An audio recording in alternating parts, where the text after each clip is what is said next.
going to start talking about self-defeating attitudes and behaviors. And then tomorrow, we're going to end with self-supporting attitudes and behaviors. So as we round out this whole thing about love and all the things about love and loving everyone around us, loving God, loving our children, loving our spouses, loving people that we work with, loving our sisters, loving our brothers, loving our parents, loving everybody, we want to make sure that we are spending some time really diving in about loving ourselves. Hey, Glenn Blackwell. All right, Glenn. Thank you for joining. But I want to talk to you about self-defeating attitudes and behaviors. And so many times we get bogged down in self-defeating attitudes and behaviors. So we need to identify them, because you know what I say all the time. Hey, Glenn, I say you can't heal from a thing until you're real about that thing. So I just want to identify a couple. There are many more than the list that I'm going to share if you want the full list, because I do have a full list of about 35 self-defeating attitudes and behaviors that you need to really look at, be honest with yourself, because if you're not honest with yourself, how can you heal from them? How can you make sure that you're not indulging in self-defeating, self-sabotaging behaviors? Because that's not loving to yourself. That's not kind. You need to be loving and kind to yourself. So the first self-defeating attitude, no condemnation, I hear you. The first is blaming others. Blaming others means that you're taking no responsibility for your choices, no responsibilities for the things that you've done. Thank you so much for my red. Thank you. Thank you. You absolutely want to stop blaming others, because what you do has 110% to do with the choice that you made. And so even if you made the choice with limited information or with erroneous information, it's still a choice that you made. And so if you own that you made that choice with the wrong information or with the right information, once you own it, then you can move past it. But if you're constantly pointing the finger at someone else, that's not good for yourself. Thank you for those hearts. Give me those hearts. Give me those hearts. Hey, Black Dress. Hey, Miss C. Thank you for joining us today. The next one is overeating. Ooh, that's a huge one, because so many of us, yours included, have been emotional eaters, and we will eat and eat and eat to soothe pain, to deal with feeling lonely, to deal with emotions. Hey, girlfriend, I really want us to make sure that we're looking at rewarding ourselves in better ways and not just eating, especially eating those things that are high in sugar, high in carbohydrates, because you know carbohydrates turn into sugar, and so you find yourself in unhealthy places, and that is a self-defeating behavior. Overeating and eating the wrong foods, or you know you have gout and you keep on doing the stuff that's going to cause your gout to act up. Come on now, let's do this thing a little better. The next is, this is one of the good ones, acting less than or acting inferior. You're not confident in what God has put in you. You're not confident in standing on the gifts and talents that you possess. And even though I may not possess the same gifts and talents that someone else has, I need to stand strong and stand up tall in my own. And so when I start to act inferior, when I start to act less than, that is not honoring what God has put in me. And let me tell you, everyone has some type of gift, some type of talent, and you have to value that thing. I tell this story all the time about a girlfriend of mine who is an amazing baker. Amazing baker. And so she would bake things for me for events that I would have, and she would just rush in and put them down on the table. And so people would go, "Oh my God, who baked this?" And she was like, "Oh, that's nothing." She did not value the fact that she was an exquisite, talented, anointed baker. And so I would tell her, if you stood right next to me, told me exactly what to do, my bacon ain't coming out like her bacon. It's just not, because it's not my gift. It's not my talent. Own your gifts and don't back down. Don't make it little. Don't think that because it comes easy for you that it makes it not worthy for value, because the things that God has put in you oftentimes are those things that are the easiest for you to do. Own it, value it. The next self-defeating attitude or behavior is a negative self-talk. That's a huge one, because we will have an opportunity and we'll talk ourselves out of it. We will have something coming our way, something that we can do, and then we'll go, no, I ain't never done it before. And so think about the enemy that's in your head, the hater that's inside your head, the hater that's telling you you're not this enough, you're not tall enough, you're not small enough, you're not bright enough, you're not everything that they say you're not. Let me tell you something. This is just a little tip for you. I'm going to share this story, and this is my own story, because one of the things that I've always wanted to do, my goal, my dream, is to be on TV. And so I've been on TV now, thank you. But before that, I had an opportunity to have my own TV show. I signed the contract.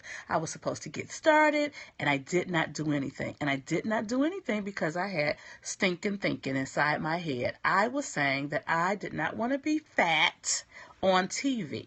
So I self-sabotaged. I kept saying, oh, I'm so busy. I have to go out of town. I can't get to it. But the truth is that I wasn't feeling comfortable in the skin that I was in. And so I shared with a bishop friend of mine my issue, and he said something to me that was so profound that knocked me off my feet, knocked me off my square, got my thinking straight. He said, God, here I go, making. Periscope is an awesome start. Thank you, but I still do TV already. Ha ha ha. Thank you for that, though. He said to me, God knew the package that you were in when he opened the door of possibility. So when the door is open, don't you talk yourself out of walking through the door. When the door is open, walk on through. God knows what he's doing, because he may have someone that is waiting to be set free, and you have the key to set them free. But you won't do what he gave you to do. You won't write the book. You won't finish the song. You won't go back to school. You won't do it because you're talking and you got that negative self-talk going on. So come on now. I'm just saying, you gotta do better than that. You have to identify it. You have to really own your stuff. You have to say, this is the area that I'm challenged in. This is where I'm not really loving on myself. This is where I'm not confident, not just in my own abilities, but really confident in what God has put in me. That's good. Negative self-talk. Ooh, this next one. Ooh, I gotta take a deep breath. This is good. Not asking for help. Thinking that you know everything, thinking that you got it all by yourself, or you don't want to come across like you need help. You don't want to come across needy. Let me tell you something. There is a secular thing that goes around. You need help, and sometimes you're going to sit in the seat where you can give help. You should never always be the giver, and you should not always be the receiver. There is a cycle that goes. And so sometimes you sit in the seat that you need someone to help you, and sometimes you sit in the seat where you can give help. Let me tell you. Stop not asking for help. We all need help. Every single one. God made us interdependent, not independent. When he took that rib out of Adam and made another person, that's so we can yoke up together, so we can be together, so we can help each other, that we can love each other, we can support each other. Some says, this has gotten me into trouble working on this now. I know, it does. It gets you into trouble. It do. You gotta ask for help. And I know I am big on that. And let me say what God revealed to me about not asking for help is false pride. Ooh, that's a painful one. Take that pill right there. It's false pride.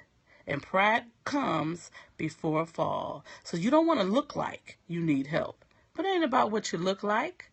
It's about getting the help that you need so you can move to where God has for you to be. So stop not asking for help. The next one is pushing others over the edge or fighting. That goes together. That fighting, that argumentative, that can't nobody tell you nothing. Always got an attitude. You know, this whole thing we see in the reality shows that you say boo to somebody and they calling you out your name and they throwing drinks at each other. And what is that about? Why are we so mean? Hey, I want us to do better at just being kind. The word tells us is by loving kindness have I drawn them. We can't draw people because we're repelling them. We're mean, we don't smile, we don't laugh, we don't have joy. You know, joy is a spirit, and the joy of the Lord is our strength. And so we should be looking joyful. We should be expecting good things to happen to us. And when you do, when you walk in that joy, it shows on the outside. You know,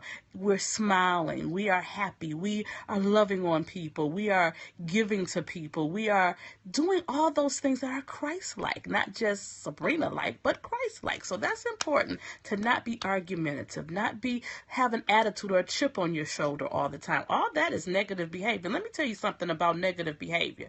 Negative behavior draws more negative behavior. So when you're negative is coming looking for you. But when you're positive, when you're operating in love, when you're operating in joy, joy and love is looking for you, is chasing you. Ooh, so I'd rather love find me, honey, than negativity. And then next is wasting money. You know, I did a scope the other day about our relationship with money. We need to understand money. We need to treat it right. We need to budget it. We need to save it. We need to value money. And wasting money is not a good thing. Now, wasting money and treating yourself are two different things. You can treat yourself and be good to yourself and do something that's rewarding something that you've done, that you've planned for, that you've put money aside for, that you're not taking the rent money. You're not taking the car note money, and then doing things inappropriate. You must not waste your money. And let me say this about wasting money. This is a whole nother aside. You can't give to other folks when you don't have it to give.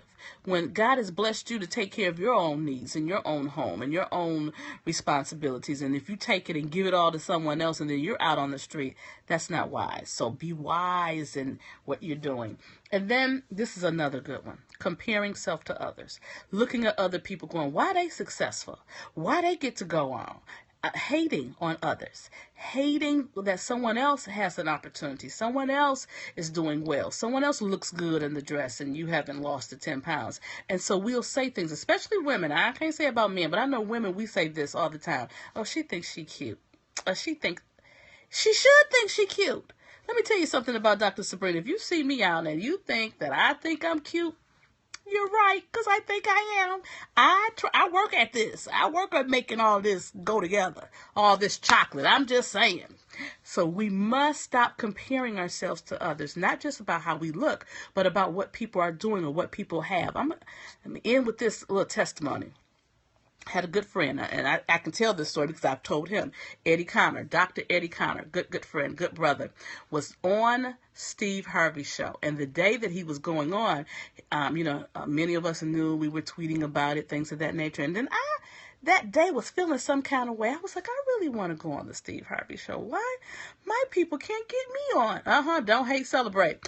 I was like, why can't I be on Steve Harvey? I just was working in my feelings that day. And so finally I had to stop and say, wait a minute, Sabrina, let's celebrate the brother. So I texted him that day and I congratulated him. I told him to do a good job. I told him I'm so proud of him. And I'm genuinely proud of all his successes and the books that he has and the speaking that he has and what he's got going on. But what I've learned is that when God is blessing my neighbor, that means he's in my neighborhood. As being in my neighborhood, he can bless me too. So I don't have to compare myself. I don't have to say that I want to do it just like them. I want God to show up and bless me any way he decides to bless me. So I have to stand and walk in and understand that my gift is going to make room for me. Your gift, beloved, is going to make room for you. But you have to get out of the negative mindset. You have to get out of the self-defeating attitudes and behavior. If you know you're a procrastinator, stop it. If you know you're lying, stop it. Whatever you're doing that's stopping you from moving forward. If you, I hate to even use this word, you know you're lazy, don't want to work, want it the easy way, stop. And tune in tomorrow. Tomorrow at 11 o'clock will be our last night of 29 Days of Love. And on tomorrow, we're going to talk about self-supporting attitudes and behaviors. Now, on this list, when you go through, you check off things, and there's a few things you might need to work out. But on the next list, everything on there you need to do. because you need to make sure that you are doing things that are supportive to yourself. So I will see you tomorrow. Love, love, love the topic. Thank you so much. I will see you tomorrow night, 11 p.m. for the last night of 29 Days of Love. Love you, beloved.